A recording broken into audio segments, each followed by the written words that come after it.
Hello, Packers fans, wherever you may be. It's time for another edition of the Pack Attack Cast. Wanted to do a quick news update on the first day of free agency. I'm recording this at 3:15 Green Bay time, and what we're going to do is we're going to go through some of the news and notes up to this time regarding free agency that are related to the Green Bay Packers. So we're going to do a quick 10-minute update here on what is gone on in free agency that is Packer related. So let's talk about that. First of all, Malik Willis has signed a contract with the Miami Dolphins. He will be joining what is quickly becoming Green Bay South in Miami. He will be the starting quarterback for the Miami Dolphins. He signed a huge contract, 3 years, $67 million. And what that means to the Green Bay Packers is we will probably get a third-round compensatory pick in 2027 for the signing of Malik Willis. So I want to give a quick shout-out to the entire coaching staff for the Green Bay Packers and Brian Gutekunst for the Malik Willis experience. We traded a 7th-round pick to the Tennessee Titans. We brought in a Malik Willis who was very raw, and we trained him the Green Bay Packer way.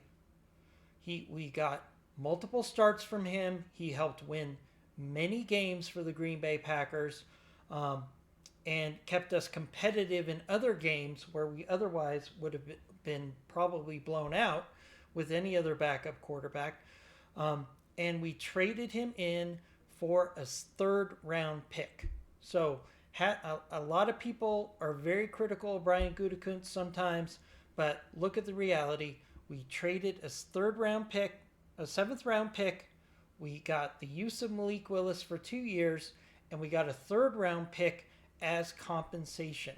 So significant win for not only Brian Gutekunst, but the entire coaching staff who got Malik Willis to a place where he was the number 1 available free agent quarterback in this market. So hats off to everybody involved on that. Congratulations to Malik Willis. Sorry to see you go, my friend, but you deserved a starting opportunity with the Miami Dolphins. So we're happy to get the pick in return. The Packers have re-signed restricted free agent Canard, swing tackle, for a deal for $3.76 million. That is the restricted free agent tag that they put on Canard. This is a critical signing for the Packers because we have questions at left tackle, possible starting new left tackle this year. And we have questions at right tackle with the recovery of Zach Tom. Canard gives us insurance policy and depth at the tackle position for a relatively cheap price. So very glad to see Canard re-signed. Also want to talk about Kingsley Inigbare. He signed a 1-year deal with the New York Jets worth $10 million. In the event that he becomes a part of our compensation, he would be probably giving us a 6th-round pick in 2027 in the event that it gets factored into the compensatory picks.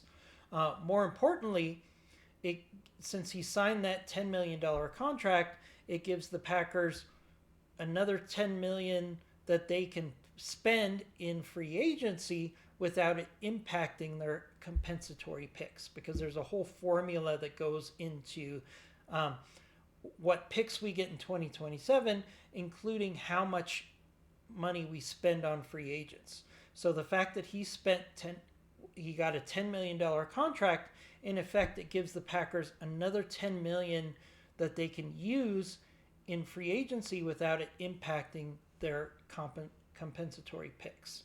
So that's a big value right there. Another thing that came out that is couple things that came out that are also Packers adjacent I want to talk about. So Tyler Linderbaum just signed a huge record-setting deal with the Oakland Raiders to be the highest paid center in the league. It's a $27 million a year contract.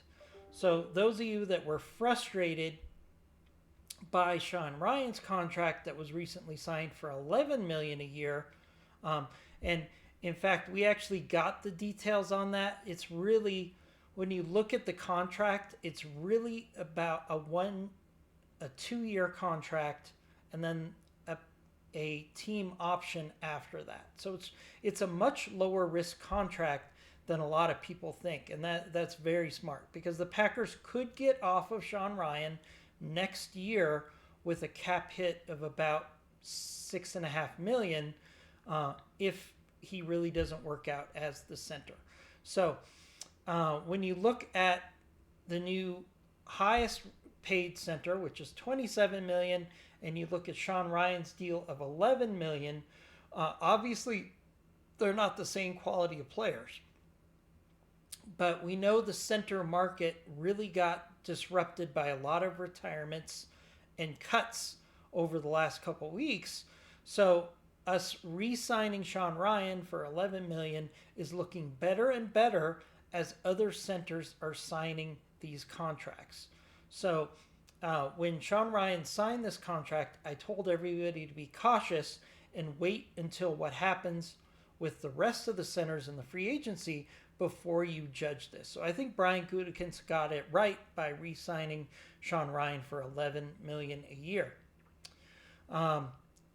We also got some important information on Christian Watson. Alec Pierce of the Colts just re-signed a very large contract for a 4-year deal to stay with the Indianapolis Colts. And that's very likely a proxy for what we would want to see with Christian Watson.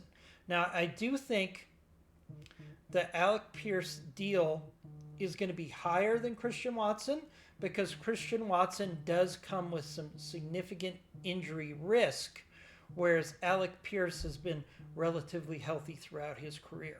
But it does kind of set the high water mark for re-signing a longer contract with Christian Watson. And it would be interesting if Brian Gutekunst used that as a starting point and then brought the price down a little bit to reflect the injury risk with Christian Watson. I do believe Christian Watson really likes being in Green Bay as well. So I think the fact that Christian Watson has an injury history and Christian Watson likes to be in Green Bay, I think you could get a legitimate injury/hometown discount for Christian Watson. But it wouldn't surprise me if in the coming month or so we see a deal get done for Christian Watson based on the Alec Pierce contract in general. So that will be interesting to watch for sure. We know also, just in case you missed it, earlier today, the Packers traded Rashawn Gary to the Dallas Cowboys for a 4th-round pick. I initially thought that would clear up $28 million in salary cap, but it's actually clearing up about 11 due to some dead cap issues with Rashawn Gary's contract. So it did free up 11 million and not 28, but it's still a significant amount of breathing room for the Green Bay Packers to still stay active in free agency, probably with second-tier depth signings throughout the next couple days. So watch that very closely. So that's your update for free agency for the Packers. Again, I'm recording this at 3:20 Green Bay time. So we'll probably see some additional deals roll out tonight, tomorrow, and Wednesday. But that is your update as of today. Hope you really enjoyed. Wait. Late breaking news. This literally just crossed the wire 3 minutes ago. The Green Bay Packers have released Elton Jenkins and create salary cap space. They will create nearly $20 million in cap space with the release of Elton Jenkins. So that tells me the Packers were holding out hope that maybe they could get a pick for Elton Jenkins like they did with Rashawn Gary.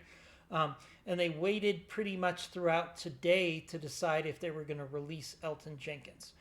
They probably discovered by calling around that there wasn't a market for Elton Jenkins, and they decided to release him today because that is going to increase their available salary cap in free agency to about $31 million.